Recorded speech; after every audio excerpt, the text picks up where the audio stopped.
Semiconductores. Es una sustancia que se comporta como conductor o como aislante dependiendo del campo eléctrico en el que se encuentre, capaz de conducir la electricidad mejor que un aislante pero peor que un metal. En este caso tenemos dos, que es el silicio y el germanio. El silicio, por su parte, es un elemento con gran cantidad de aplicaciones. También cabe destacar que es el segundo elemento más abundante en la corteza terrestre, después del oxígeno, con un porcentaje en peso del 25.7%. El germanio, por otro lado, es un metaloide sólido, duro, cristalino, quebradizo, que conserva el brillo a temperaturas ordinarias. Presenta la misma estructura cristalina que el diamante y resiste los.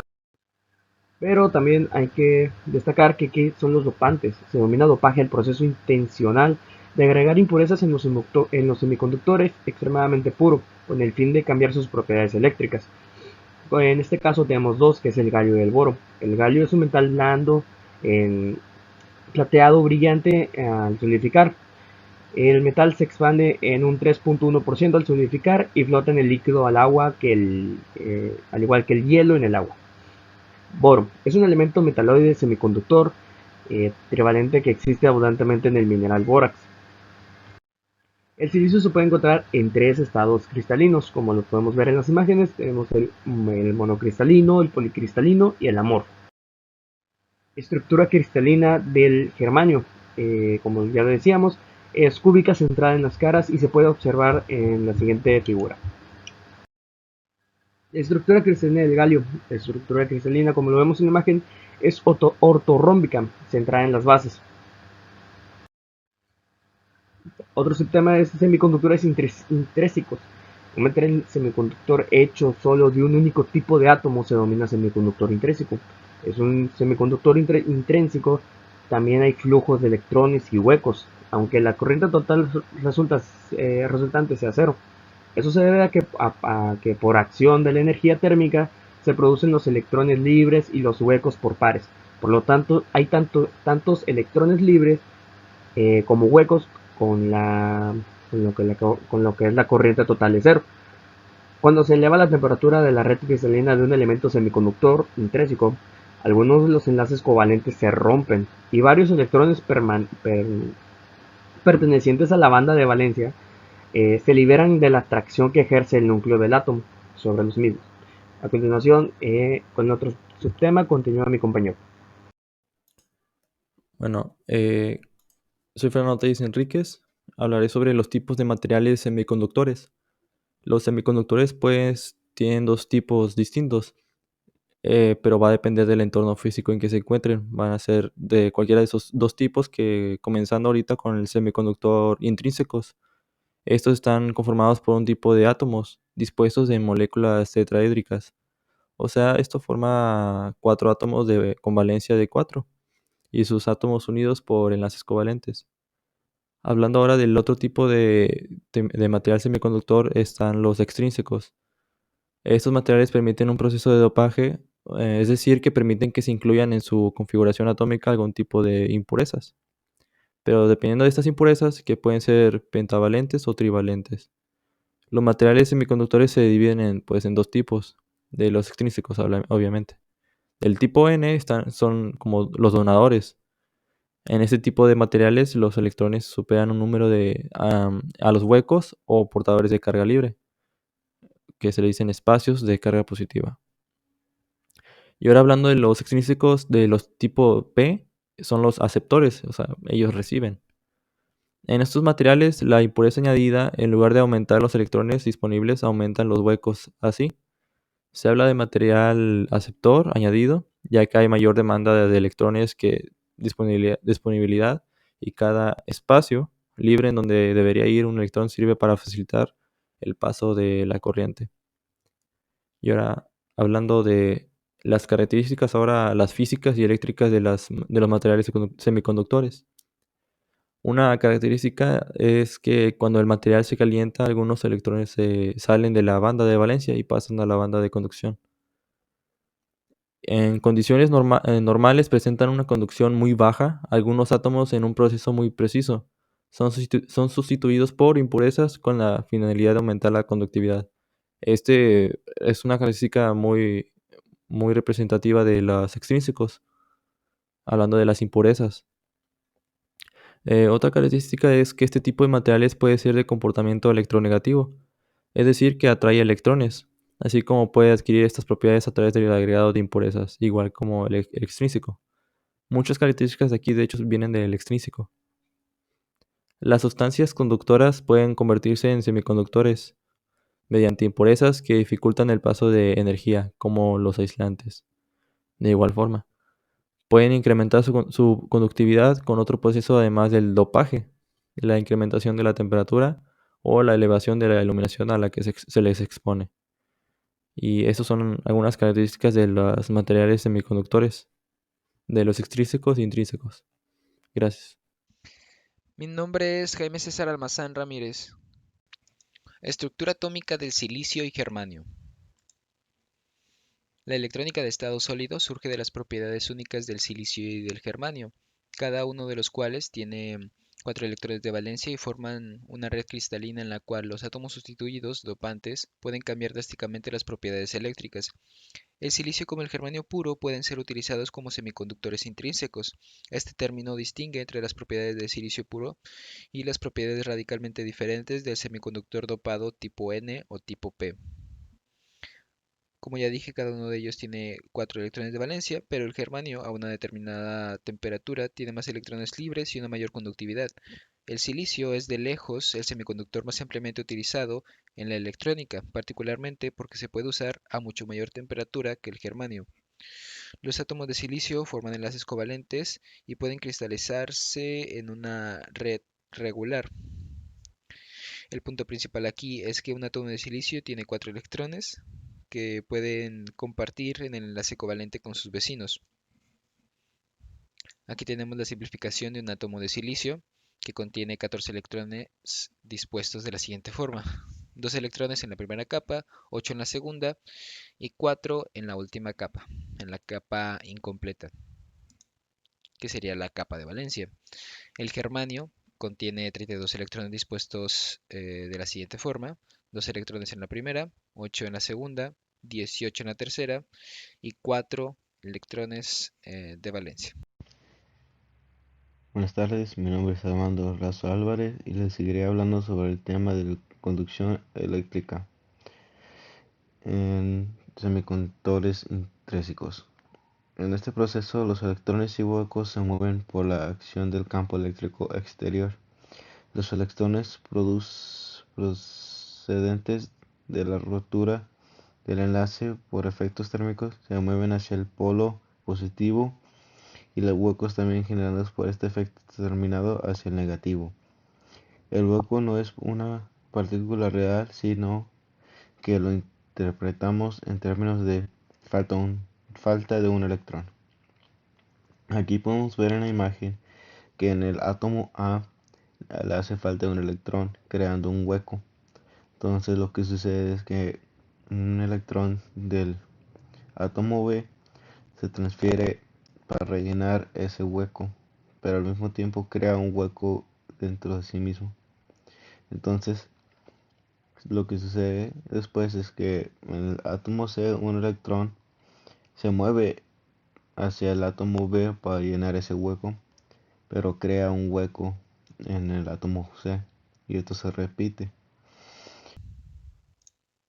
A continuación se hablarán de los semiconductores dopantes. Ya se habló con anterioridad de los semiconductores elementales, tales como el silicio o el germanio. Para comenzar, ¿qué es el dopaje? El dopaje es la acción de agregar elementos o impurezas para mejorar las características del material semiconductor receptor. Es otra manera de alterar la estructura cristalina y obtener así electrones libres. Y pues consiste, como ya lo dije con anterioridad, en agregar pequeñas cantidades de otros elementos que tengan una estructura atómica diferente a la que podrían tener, ejemplo, el silicio y el germanio, mediante el agregado de cantidades muy pequeñas de otros elementos. Y como ya dije, estos se conocen como impurezas. La introducción de un dopante produce cambios en la estructura cristalina del receptor. Modifica la periodicidad del cristal. Esto hace que sus bandas de conductividad cambien drásticamente, haciendo que tengan una mayor conducción o que tengan unas diferentes características a las deseadas. Y ahora hablaré de elementos dopantes. Los elementos dopantes son utilizados para introducir las impurezas a elementos como el silicio o el germanio. Entre estos se encuentra el galio. Por ejemplo, el galio es un metal post-transición. En su forma pura es sólido, con un color plateado y blanquecino, con características muy peculiares. Se trata de un elemento químico que no existe libre en la naturaleza, o sea que es un elemento creado artificialmente. Su estructura cristalina es una de tipo ortorrómbica o centrada en las bases. Otro elemento bastante curioso sería el fósforo. El fósforo es, es un elemento del grupo 5 en comparación con el silicio, que es un elemento del grupo 4. Lo que significa que que el átomo de fósforo tiene 5 electrones externos o de valencia, en lugar de 4 que los que tiene silicio. Por ejemplo, es más fácil crear enlaces con el fósforo para los semiconductores. Usualmente cuando se agregan al silicio estos elementos, el material resultante es denominado de tipo N. Elementos que se le agregan a estos es el fósforo, debido a que los electrones libres excedentes tienen carga negativa. Debe hacerse notar, sin embargo, que la carga negativa de estos electrones se equilibra con una carga positiva equivalente situada en el núcleo de los átomos de impureza. Por lo tanto, el material sigue siendo neutro eléctricamente. O sea que no importa las cargas, el elemento receptor, en este caso el semiconductor, eléctricamente sería neutro. Y su estructura cristalina es una de tipo cuadrada, sin estar centrada en las bases. Ahora hablaré del boro. El boro es un elemento químico de número atómico 5. Tiene tres elementos de valencia, o sea, tres átomos o 3 electrones de valencia, y se comporta como un no metal. Este no metal, al no ser un metal, es posible crear o añadir impurezas a los semiconductores receptores o elementales para crear unas nuevas estructuras. Y su forma cristalina es un sólido quebradizo. Y su estructura cristalina es una de tipo ortorrómbica. Ahora hablaré del carbono. El carbono presenta propiedades químicas especiales que le permiten que sus átomos puedan unirse entre sí mismos formando infinidad de estructuras químicas. ¿Qué sucede con esto? Que puedo crear numerosas estructuras químicas cristalinas o químicas con el carbono, y al añadir estas impurezas a elementos como el silicio, estos crean una mayor conductividad. Algunas de las características de los semiconductores intrínsecos son que son completamente puros, sin ninguna especie de dopaje presente en ellos. Otra característica es que en los semiconductores intrínsecos el número de electrones excitados y el número de agujeros son iguales. Esta igualdad puede ser incluso el caso después de que se dope el semiconductor, aunque solo si está dopado con donantes y aceptadores por igual. En este caso, la igualdad aún se mantiene y el semiconductor sigue siendo intrínseco aunque esté dopado. Otra característica es que no se les considera del todo útiles. Esto debido a que no son muy buenos aislantes ni muy buenos conductores. La última característica y la más importante es que su conductividad se puede aumentar y controlar. Esto se hace dopando con impurezas y activando con campos eléctricos. El dopaje y la compuerta mueven la banda de conducción o de valencia mucho más cerca del nivel de Fermi y aumentan en gran medida el número de estados parcialmente llenos. Mi nombre es Mauricio Gal Villarra Moreno y les hablaré sobre la relación entre la estructura electrónica y la conductividad eléctrica de los semiconductores intrínsecos. Bueno, para este tema tenemos que entender que estamos hablando de dos propiedades, dos características de la materia, que vendrían siendo la estructura electrónica y la conductividad eléctrica de los materiales. Bueno, primero que nada tenemos que saber qué es la estructura electrónica. Y bueno, la estructura electrónica en química es el estado de movimiento de los electrones en un campo electrostático creado por núcleos estacionarios. ¿Qué quiere decir esto?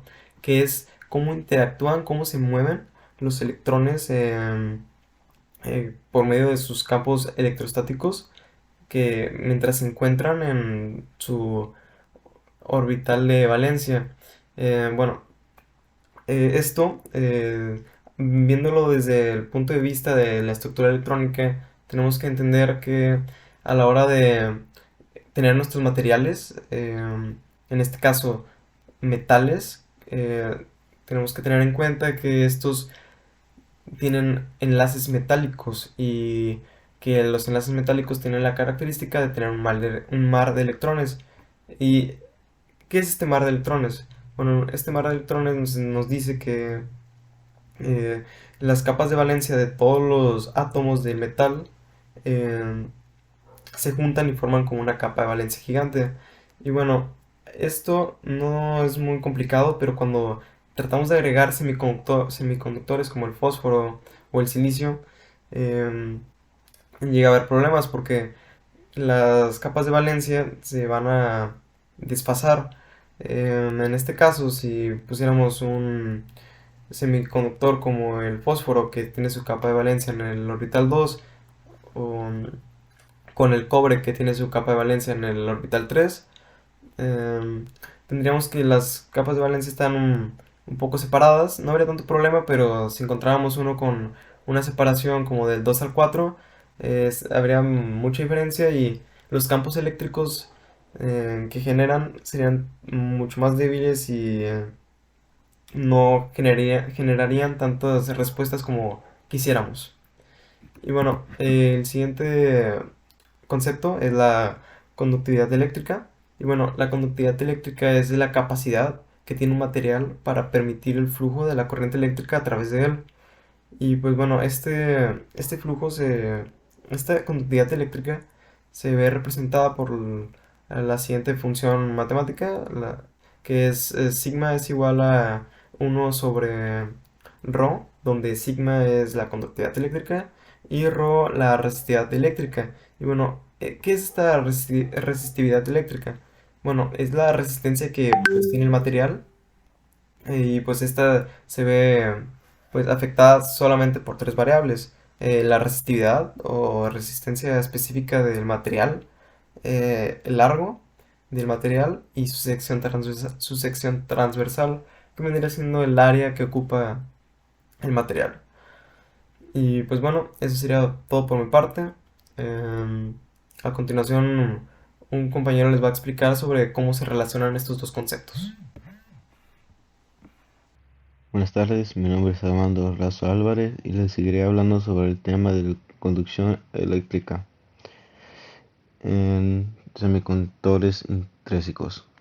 En este proceso, los electrones y huecos se mueven por la acción del campo eléctrico exterior. Los electrones procedentes de la rotura del enlace por efectos térmicos se mueven hacia el polo positivo y los huecos también generados por este efecto determinado hacia el negativo. El hueco no es una partícula real, sino que lo interpretamos en términos de falta de un electrón. Aquí podemos ver en la imagen que en el átomo A le hace falta un electrón, creando un hueco. Entonces lo que sucede es que un electrón del átomo B se transfiere para rellenar ese hueco, pero al mismo tiempo crea un hueco dentro de sí mismo. Entonces lo que sucede después es que en el átomo C un electrón se mueve hacia el átomo B para llenar ese hueco, pero crea un hueco en el átomo C y esto se repite.